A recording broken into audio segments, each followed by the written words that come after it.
এই লম্বা লাইনটা বলে দিচ্ছে মমতা দিদির উপর ভরসা কতটা মানুষের, সাধারণ মানুষের ভালোবাসা আর ভরসা ঠিক কতটা গভীর। আজ দুপুরে ঠিক খাবার সময় এই লম্বা লাইন প্রমাণ করে দিচ্ছে যে দিদি 5 টাকার ক্যান্টিনে আজ কত সাধারণ মানুষ অন্য স্থান করছেন।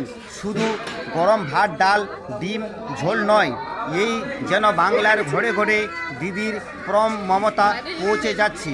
আজ বাংলার ঘরে ঘরে দিদির আশীর্বাদ হয়ে দাঁড়িয়ে আছেন।